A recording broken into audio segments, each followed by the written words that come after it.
ಎಲ್ಲ ನನ್ನ ಪ್ರೀತಿಯ ಸ್ನೇಹಿತರಿಗೆ ನಿಮ್ಮ ರಘುರಾಮ್ ಮಾಡುವ ಆತ್ಮೀಯ ನಮಸ್ಕಾರಗಳು. ಮತ್ತು ನಿಮ್ಮ ರಘುರಾಮ್ ಬಂದು ಇನ್ನೊಂದು ಹೊಸ ಸತ್ಯ ಕಥೆನ ಹೊತ್ತು ತಂದಾಯಿತು. ಇವಾಗ ನಾನು ನಿಮ್ಮ ಮುಂದೆ ಪ್ರಸ್ತುತ ಮಾಡ್ತಿರುವ ಕತೆ ನಮ್ಮ ಸಾಹಸ ಸಿಂಹ ಡಾಕ್ಟರ್ ವಿಷ್ಣುವರ್ಧನ್ ಸರ್ ಹಾಗೆ ಕಲಾ ಸಾಮ್ರಾಟ್ ನಮ್ಮ ಎಸ್ ನಾರಾಯಣ್ ಸರ್ಗೆ ಸಂಬಂಧಪಟ್ಟಂಥ ಒಂದು ಸತ್ಯಕತೆ. ಈ ಇಬ್ಬರು ಜೋಡಿಯ ಒಂದು ಅತ್ಯದ್ಭುತವಾದ ಸಿನಿಮಾ ಸಿಂಹಾದ್ರಿ ಸಿನಿಮಾ. ಇದ್ರ ಮುಹೂರ್ತನೇ ಒಂದು ಮಜಾ ಇದೆ. ಅಂದರೆ ಸಿಂಹಾದ್ರಿಯ ಸಿಂಹ, ಜಮೀನ್ದಾರು, ಒಬ್ಬರೇ ಹೀರೋ ಒಬ್ಬರೇ ಡೈರೆಕ್ಟ್ರು, ಈ ಎರಡು ಪಿಕ್ಚರ್ದು ಮುಹೂರ್ತ ಒಂದೇ ದಿವಸ ನಡೀತು. ನಿರ್ಮಾಪಕರು ಬೇರೆ ಬೇರೆ ಆಗಿದ್ದರು. ಜಮೀನ್ದಾರು ಸಿನಿಮಾಗೆ ನಮ್ಮ ಕೆ ಮಂಜು ಅವರು ನಿರ್ಮಾಣ ಮಾಡಿದ್ರೆ, ಸಿಂಹಾದ್ರಿಯ ಸಿಂಹ ಅನ್ನೋ ಸಿನಿಮಾ ನಮ್ಮ ವಿಜಯ್ ಕುಮಾರ್ ಸರ್ ಅವರು ನಿರ್ಮಾಣ ಮಾಡಿದರು. ಒಂದೇ ದಿವಸ ಒಂದೇ ಜಾಗ, ಒಬ್ಬರೇ ಹೀರೋ ಒಬ್ಬರೇ ಡೈರೆಕ್ಟ್ರು, ಎರಡು ಪಿಕ್ಚರ್ ಪೂಜೆ ಒಟ್ಟಿಗೆ ನೆರವೇರಿತು. ಸಿಂಹಾದ್ರಿಯ ಸಿಂಹ ಸಿನಿಮಾದ ಮ್ಯೂಸಿಕ್ ಡೈರೆಕ್ಟ್ರು ಬಂದ್ಬಿಟ್ಟು ದೇವ ಅವರು. ಎಸ್ ನಾರಾಯಣ್ ಸರ್ ಗೀತೆಯನ್ನು ರಚನೆ ಮಾಡಿದರು. ಅದರಲ್ಲೂ ಒಂದು ಹಾಡು ಯಾವಾಗಲೂ ಕನ್ನಡಿಗರ ಕಿವಿನಲ್ಲಿ ಗುಯ್ಗುಟ್ಟುವಂಥ ಹಾಡು, ಕಲ್ಲಾದರೆ ನಾನು ಬೇಲೂರಿನ ಗುಡಿಯಲ್ಲಿ ಇರುವೆ, ಮಣ್ಣಾದರೆ ನಾನು ಕೋಲಾರದ ಮಣ್ಣಲ್ಲಿ ಬೆರೆವೆ ಅನ್ನೋ ಒಂದು ಗೀತೆ, ಅದ್ಭುತವಾದ ಗೀತೆ. ಅದು ಎಲ್ಲರಿಗೂ ಗೊತ್ತಿದೆ, ಕನ್ನಡಿಗರಿಗೆ ತುಂಬ ಇಷ್ಟವಾದಂಥ ಗೀತೆ. ಆ ಸಿನಿಮಾ ಕಂಪೋಸಿಂಗ್ ಅಂತೆ ವಿಷ್ಣು ಸರ್ ಕೂಡ ಕಂಪೋಸಿಂಗಲ್ಲಿ ಕೂತಿದ್ದಾರೆ.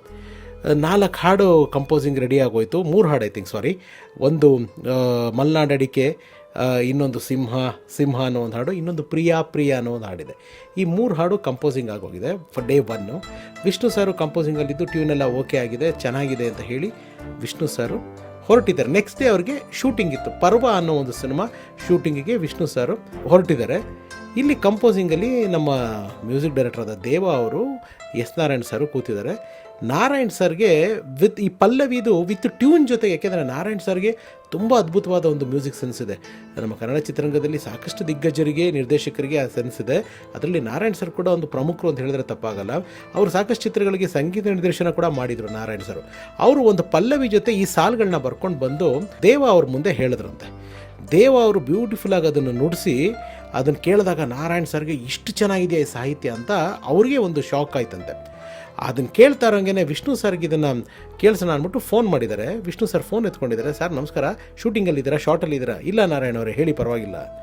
ಈ ಹಾಡಿಗೆ ಆ್ಯಕ್ಚುಲಿ ಕಥೆನಲ್ಲಿ ಪ್ಲೇಸ್ಮೆಂಟ್ ಇಲ್ಲ, ಈ ಪರ್ಟಿಕ್ಯುಲರ್ ಸಾಂಗ್ಗೆ. ಆದರೆ ವಿಷ್ಣು ಸರ್ ಕೈನಲ್ಲಿ ಆ ಒಂದು ಕನ್ನಡದ ಹಾಡನ್ನ ಹಾಡಿಸ್ಬೇಕು, ಆ ಹಾಡು ಸಾಕಷ್ಟು ವರ್ಷಗಳ ಕಾಲ ಕನ್ನಡಿಗರ ಕಿವಿನಲ್ಲಿ ಮನಸ್ಸಿನಲ್ಲಿ ಉಳಿಬೇಕು ಅನ್ನೋ ಒಂದು ಐಡಿಯಾಯಿಂದ ತುಂಬ ಆಸೆ ಪಟ್ಟು ಇವರಿಬ್ಬರು ಈ ಸಿಚುವೇಶನ್ನ ಕ್ರಿಯೇಟ್ ಮಾಡಿ ಮಾಡಿದಂಥ ಸಾಂಗ್ ಇದು.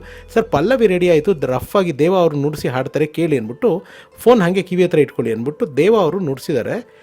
ಅದನ್ನು ಹಾಡು ಹೇಳಾದ್ಮೇಲೆ ಹಲೋ ಅಂತ ನಾರಾಯಣ್ ಸರ್ ಹೇಳ್ತಾ ಇದ್ದಾರೆ. ಕಟ್ಟಾಗ್ಬಿಟ್ಟಿದೆ. ಮತ್ತೆ ಫೋನ್ ಮಾಡ್ತಾ ಇದ್ದಾರೆ. ವಿಷ್ಣು ಸರ್ ಫೋನ್ ತೆಗೆದಿಲ್ಲ. ಇದೇನಿದು ಹಿಂಗಾಗೋಯ್ತಲ್ಲ ಅಂದ್ಬಿಟ್ಟು ಇವ್ರು ಮತ್ತೆ ಚರಣ ಬರೆಯೋದು ಕೂತ್ಕೊಂಡಿದ್ದಾರೆ. ಕಂಪೋಸಿಂಗ್ ಆಗ್ತಾಯಿದೆ.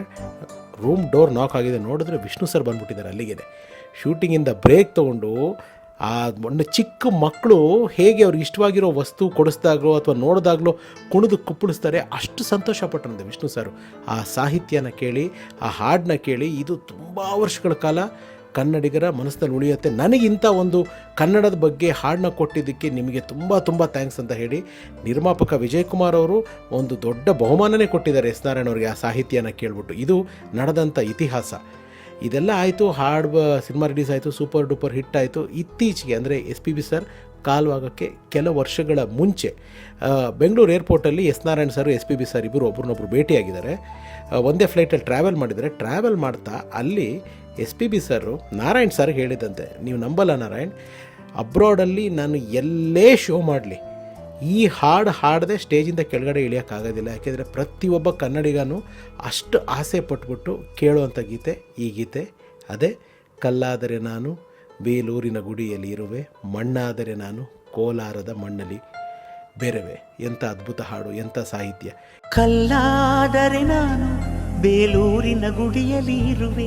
ಈ ಹಾಡು ಹುಟ್ಟಿದಗಳಿಗೆ ಈ ಹಾಡಿನ ಬಗ್ಗೆ ನಿಮ್ಗೆ ಹೇಳಬೇಕು ಅಂತ ಅನ್ನಿಸ್ತು. ಹಾಗಾಗಿ ಈ ಕತೆ ಹೇಳಿದೆ. ಈ ಕತೆ ನಿಮ್ಗೆ ಇಷ್ಟ ಆಗಿದ್ರೆ ನಮ್ಮ ಶ್ರಮ ಸಾರ್ಥಕ ಅಂತ ತಿಳಿಸ್ತಾ ಮತ್ತೆ ಮುಂದಿನ ಕಥೆಯಲ್ಲಿ ನಿಮ್ಮನ್ನು ಭೇಟಿ ಆಗ್ತೀನಿ. ಅಲ್ಲಿವರೆಗೂ ನಿಮ್ಮೆಲ್ರಿಗೂ ನನ್ನ ನಮಸ್ಕಾರ. ಸರ್ವೇ ಜನ ಸುಖಿನೋ ಭವಂತು. ನಾನು ನಿಮ್ಮ ರಘುರಾಮ್. Love you all. ನಮಸ್ಕಾರ.